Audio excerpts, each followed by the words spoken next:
ఇక తుక్కుగూడలో జరగనున్న జన జాతర సభకు సంబంధించిన పూర్తి డీటెయిల్స్ మా ప్రతినిధి క్రాంతిని అడిగి తెలుసుకుందాం. క్రాంతి, తుక్కుగూడలో ఏర్పాట్లు ఎలా జరుగుతున్నాయి? రైట్ ప్రతిభ, ప్రస్తుతం ఏదైతే తెలంగాణలో ఎందుకంటే ఈ రోజు జరగబోయే 4 గంటలకు తుక్కుగూడలోని భారీ బహిరంగ జనజాతర సభ కాంగ్రెస్ పార్టీకి మాత్రం సిద్ధమైందని చెప్పుకోవచ్చు. అయితే ఇప్పటికే ఎందుకంటే ప్రతి బూత్ నుంచి ప్రతి కార్యకర్తలు కావచ్చు, ఆ కాంగ్రెస్ కార్పొరేటర్లు కావచ్చు, ఎమ్మెల్యేలు కావచ్చు, ప్రతి ఒక్కరు ఈ రోజు మాత్రం ఈ సభకు మాత్రం హాజరవుతున్నారు. దాదాపుగా ఎందుకంటే ఈ గ్రౌండ్ చూసుకున్నా కూడా దాదాపు 70 ఎకరాల స్థలంలో 550 ఎకరాలకు పార్కింగ్ ఏర్పాటు చేసింది.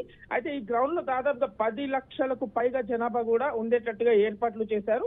అండ్ పార్కింగ్ ప్లేస్ ను కూడా దగ్గర సమీపంలోనే, ఎందుకంటే ఈ గ్రౌండ్ కి సమీపంలోనే కూడా దాన్ని ఏర్పాటు చేశారు. ఎందుకంటే వచ్చే ప్రజలు, ఎందుకంటే ఇప్పుడు ఉన్న ఎండాకాలం సీజన్ లో మాత్రం మన ఏదైతే తాగునీరు కావచ్చు, మిగతా దానికి ప్రజలకు వచ్చే అభిమానులకు కావచ్చు, కార్యకర్తలకు కావచ్చు, ప్రతి ఒక్కటి సిద్ధం చేశారు. ఇప్పటికే తెలంగాణ మన కాంగ్రెస్ ప్రభుత్వం ఇటు మంత్రులు కావచ్చు, ఎమ్మెల్యేలు కావచ్చు, రేవంత్ రెడ్డి టీం కావచ్చు, ఎందుకంటే అసెంబ్లీ ఎన్నికల్లో ఎలాంటి అయితే మనం విజయం సాధించామో దానికి రెట్టింపు మన విజయం పార్లమెంట్ ఎన్నికల్లో సాధించాలని ఇప్పటికే కాంగ్రెస్ ప్రభుత్వం పోటీ చేస్తుందని చెప్పుకోవచ్చు.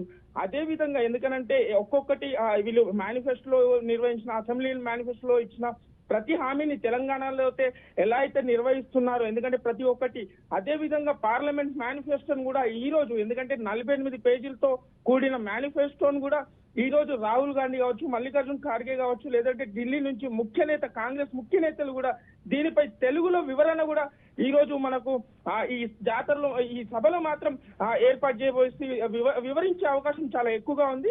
ఇదొక వైపు అయితే ఇటు బీఆర్ఎస్ ముఖ్య నేతలు కావచ్చు, లేదు అని అంటే ఎమ్మెల్యేలు కావచ్చు, మరికొంతమంది ఈ సభలో రాహుల్ గాంధీ సమీపంలో కూడా జాయిన్ అయ్యే అవకాశాలు కూడా కొంత వరకు చాలా ఎక్కువగా కనిపిస్తున్నాయని కూడా చెప్పుకోవచ్చు ప్రతిభ. సో క్రాంతి, గతంలో కూడా అసెంబ్లీ ఎన్నికల మేనిఫెస్టోను కూడా తుక్కుగూడ సభ వేదికగానే ప్రకటించింది.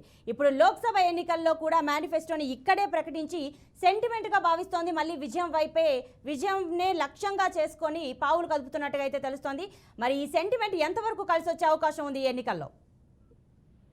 రైట్, ప్రస్తుతం ఏదైతే అసెంబ్లీ ఎన్నికల్లో మాత్రం సెప్టెంబర్ 17న అసెంబ్లీ ఎన్నికల ముందు మాత్రం ఇదే ప్రాంగణంలో సభ నిర్వహించారు. 6 గ్యారంటీలను కూడా విడుదల చేసిన సోనియా గాంధీ, ఎందుకంటే ఈసారి పార్లమెంట్ కు సంబంధించింది కూడా ఇక్కడి నుంచే ఆ సభ ప్రారంభించాలని కూడా మాత్రం కాంగ్రెస్ ప్రభుత్వం, ఎందుకంటే ఏదైతే తుక్కుగూడలోనే అయితే మొదటి సభ అసెంబ్లీలో మొదటి ఇచ్చిన తర్వాత మాత్రం ఆ తెలంగాణలో ప్రభుత్వం అంటే గవర్నమెంట్ సాధించామనే ఏదైతే లక్ష్యంతో పార్లమెంట్ ఎన్నికల్లో కూడా ఇదే విధంగా గెలుపును కూడా, రెట్టింపు గెలుపును కూడా సాధించాలని మాత్రం కాంగ్రెస్ ప్రభుత్వ నాయకులు కావచ్చు, సీఎం రేవంత్ రెడ్డి కావచ్చు, సెంటిమెంట్ తో మాత్రం చాలా ఎక్కువగా ఈ మన తుక్కుగూడ గ్రౌండ్ ని మాత్రం ఆశిస్తున్నారు. ఇప్పటికీ మంత్రులు కూడా, ఎందుకంటే గత 2-3 రోజుల నుంచి ఇటు సీఎం రేవంత్ రెడ్డి కావచ్చు, మంత్రులు ఉత్తమ్ కుమార్ కావచ్చు, ఇటు ప్రతి ఒక్కరు ఇప్పటికే దీనిపైన అంటే ఎలా పనులు కొనసాగుతున్నాయని మాత్రం ప్రతిరోజు మాత్రం దీనిపైన అవగాహన మన స్థలం దగ్గరికి వచ్చేసి కూడా అక్కడ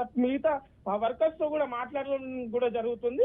అయితే ఇదే విషయంగా, ఎందుకంటే ఇప్పటికే తెలంగాణ ప్రజలంతా అందరూ ఇప్పటికే కాంగ్రెస్ ప్రభుత్వం వైపే మాత్రం మొగ్గు చూపుతున్నారు, కాంగ్రెస్ ప్రజలకే మొగ్గు చూపుతున్నారని కూడా చెప్పుకోవచ్చు Pratibha. Right Kranti, thanks for the details.